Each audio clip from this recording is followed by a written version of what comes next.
This is a program speaking. I've got some bad news. Actually, there's no game.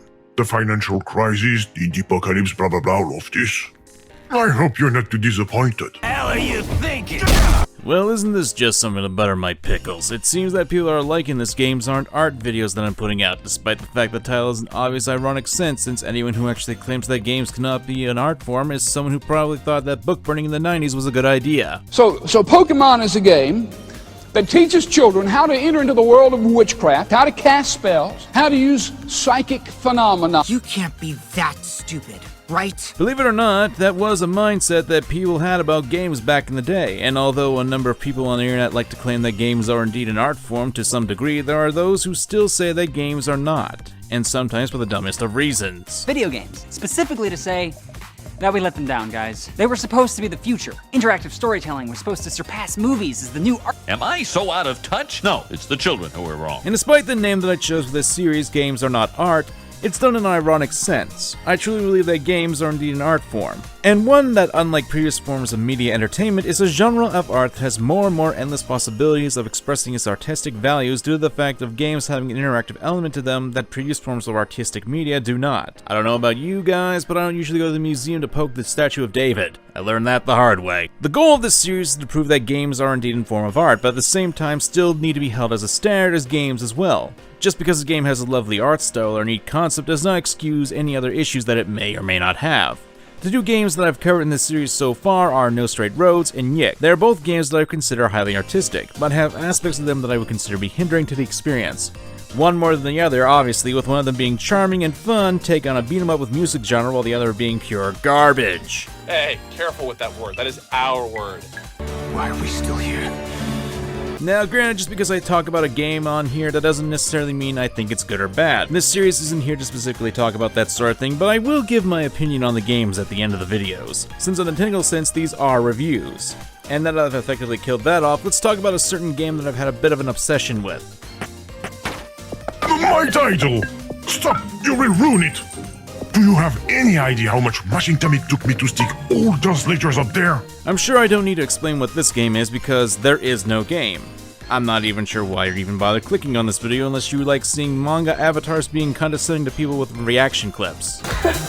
Haters gonna hate. But jokes aside, There Is No Game Wrong Dimension is essentially a meta-based comedic game that is a point-and-click adventure, one that Let's Players themselves have brought a lot of attention to, most notably Markiplier. Why can't I have a little fun? Not saying that's a bad thing, but if you're just viewing the game via Let's Player with someone yelling their head off in the corner of the screen, then I'm gonna have to say you're doing yourself a disservice.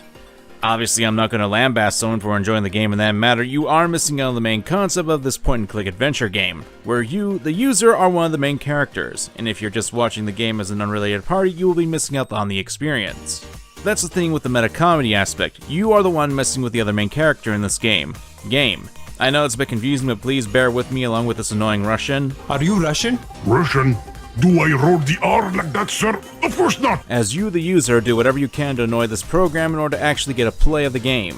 It's actually quite refreshing to play a game that doesn't have anything really all that heavy put on it, and the game knows that its plot isn't to be taken too much seriously. My scissors! Get your paws off my scissors, will you? Of course, when talking about the plot of this game, I've gotten myself into quite a rock and a place that's filled with shell-sharp needles. Like, I do actually talk about the plot of this game in this video, and I do ruin the surprise for people who would think to enjoy a game this holds, or do I stick to my guns as a gamer and let people explore the game on their own accord?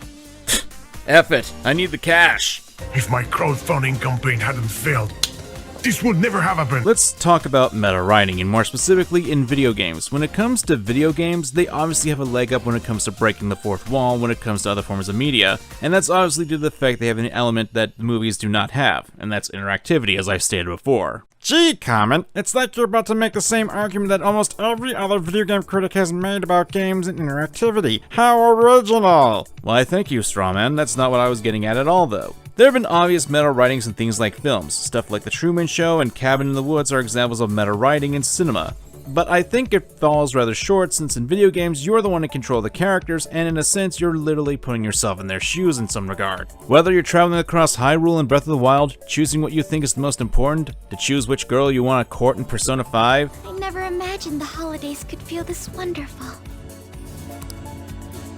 I'm so happy. It's like something out of a dream. Come out with your hands up, and we won't beat you! Please! Interactivity in games is important. It's what makes games games, and when you include things like choice in a game and include the player in the narrative, such as games like Off and Undertale, it's something that can get players more involved in the game as they themselves become an actual character in the story. And that to me is the appeal of this sort of genre. There is no game pulls the player in to act as part of the comedy duo of the game, user and the game. Hello, user. This is a program speaking. And that's where we get to talk about the comedy acts. The comedy duo is comprised of the straight man, the guy who's logical, down to earth, to put simply, as reasonable and serious. And that's what Game's role is. Although you could argue that he isn't all that serious. Okay, I get it. You want to play a game? Alright. We're going to play... Rochambeau. Oh, we're gonna have a great time. You know, it's the one with rock, paper, scissors. Or reasonable. But when you, the player, are the funny one, the one who messes with the straight man, that is Game, it's easy to see why this works. Especially if you consider that the game is the one who sets up your ability to mess with them. Normally when it comes to this sort of comedy setup and media styles, the audience isn't going to actually participate in this, let alone be pulled into the act like this. The only time this really is all that feasible is on stage with improvisational comedy, and even then that's a long shot. However, with games like this is a whole new ball game. So to sum it up, we've got a game here that's pretty much inserting the player into the game itself as an actual character. Now, you can obviously disagree with me on that, and that's perfectly fine. It's a simple thing to consider, though, why games like this are artistic, since it's a form of interactive art. Since we've got that established and my thoughts on this, let's talk about the actual plot of the game, since the gameplay isn't really all that complicated. It's a point-and-click adventure game, a small bit of a pixel hunt, but you'll be hard-pressed to say that it's a challenging game, especially when there's a literal help button that points you on what you're supposed to do, with the only thing that stops you is a time limit. This isn't a game about skill, it's a game about having a good time. Now for the plot. You, the user, apparently booted up this game, and Game is trying to stop you from playing it, and it's your job to annoy the living hell out of Game in order to pay whatever game he actually is. It gets to the point where you break Game and unleash a virus. Idiot! You woke him up! Oh no. User, you need to quit the program. Fast! I'm begging you. Mr. Glitch! Whose main goal is to... I assume take over the world? Of course!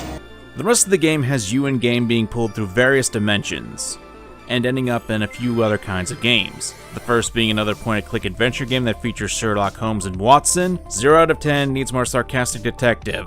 The second and third being a Zelda-like game where you help the world's worst hero save the princess. In the third chapter, you have him go through... He turned the game into a free-to-play! We are gonna die! With the fifth chapter going through endless credits, and the last getting to actually meet the creator of the game who gets attacked by a vacuum cleaner. The plan is going to let me... The whole world... I know it's an important aspect to skitter by, but I do want you guys to at least enjoy the game to some extent, so I'm not spoiling everything here. That being said, while the story can be fun and entertaining, especially with you prodding and making Game lose his mind... Get out of here! It's private! This is backstage! You shouldn't be here! You're going to catch cold! I do have a few issues with it, the biggest being is the chapters of 3 and 4. While I understand the writing intent, I don't like playing the same levels again with more restrictions and point-and-click games. It really slows down the game even if you know what you're doing, and yes, that is the point of the plot, but that doesn't mean I have to like it.